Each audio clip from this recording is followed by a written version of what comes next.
नमस्कार, मैं Manisha Tripathi army public school Delhi cantt से आज आपको बड़े भाई साहब के विषय में पढ़ाऊंगी जो स्पर्श पुस्तक में लिखी गई है और कक्षा 10 में है। कहानी की समीक्षा। कहानी में बाल मन का विश्लेषण किया गया है। व्यक्तित्व के विकास में पढ़ाई के साथ साथ खेल कूद का समायोजन, शिक्षा प्रणाली में समय के साथ साथ परिवर्तन, बाल मन को दबाना नहीं चाहिए क्योंकि वो कुंठा उत्पन्न कर सकता है। बड़े भाई व छोटे भाई का चरित्र चित्रण स्वाभाविक बिंब उत्पन्न करने वाला है। कहानी का शीर्षक अक्षरता बड़े भाई के इर्द गिर्द की कहानी को दिखाता है। अब इसमें हम देखते हैं कि नए शब्द हम लोगों ने कौन से सीखे हैं। तालीम, ये उर्दू शब्द है। तालीम का अर्थ होता है शिक्षा। पुख्ता, पुख्ता मतलब है मजबूत। पथिक, पथिक का मतलब है यात्री। सहिष्णुता, सहिष्णुता का अर्थ है सहनशीलता। कनकौआ, कनकौआ पतंग को कहते हैं। और अब बोधात्मक प्रश्न, बोधात्मक प्रश्न के उत्तर मैं आपको बताऊंगी। बड़ा भाई साहब और लेखक की आयु में कितना अंतर था? 5 वर्ष का अंतर था। कथानायक की रुचि किन किन कार्यों में थी?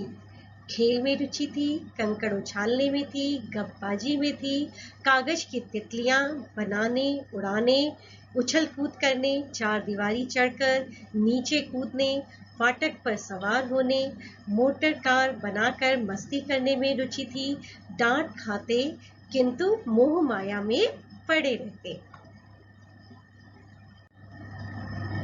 बड़े भाई साहब ने पढ़ने लिखने का क्या उद्देश्य बताया? बुद्धि का विकास करना। भाई साहब से मुठभेड़ के समय लेखक क्या कर रहा था? कनकौवे उड़ा रहा था। बड़े भाई को अपने मन की इच्छाएं क्यों दबानी पड़ती थी?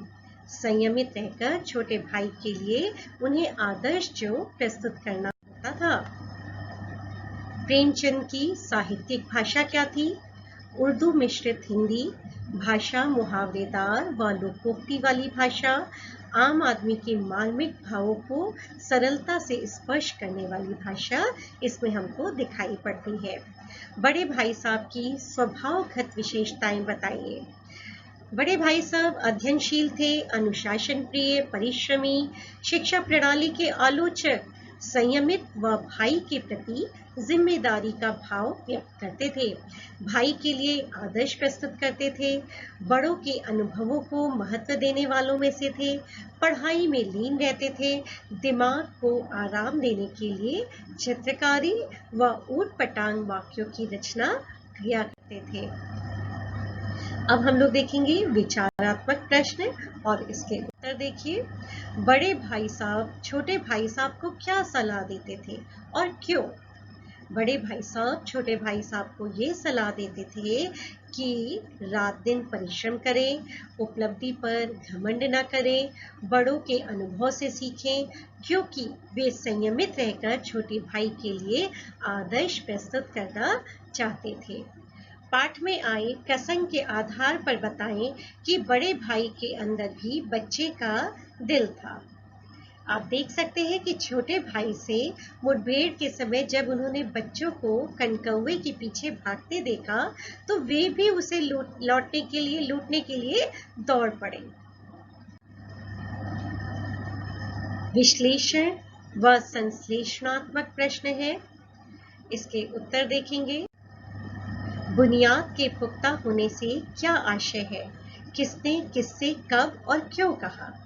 मकान की नींव की तरह पढ़ाई की नींव मजबूत रखना बड़े भाई ने छोटे भाई से कहा जब वे खेल कर लौटे थे।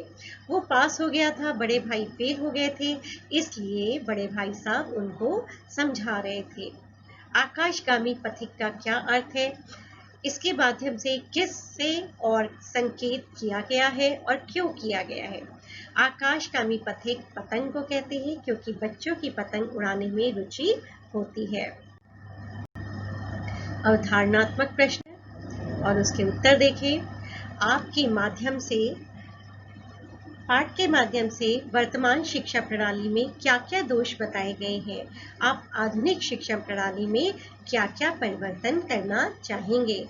रटंत विद्या विषयों में प्रासंगिक व व्यवहारिक जीवन से जोड़ा नहीं जाता, बच्चे की अभिरुचि की चिंता नहीं की जाती, बच्चों के बचपने को सुरक्षित नहीं रखा जाता, छात्र के मनोविज्ञान का परीक्षण करके उसकी अभिरुचि अनुकूल शिक्षा प्रदान करने की सुविधा हो, इस बात का हमें ध्यान रखना चाहिए।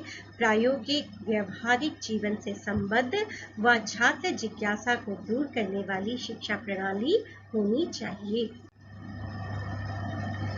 अब एक-एक प्रश्न आपको बनाने हैं, स्वनिर्मित होने चाहिए, बोधात्मक, विचारात्मक, विश्लेषणात्मक, अवधारणात्मक। एक-एक प्रश्न का निर्माण आप करेंगे और इसके लिए NCERT का लिंक है जिसको आप कंसल्ट कर सकते हैं। धन्यवाद।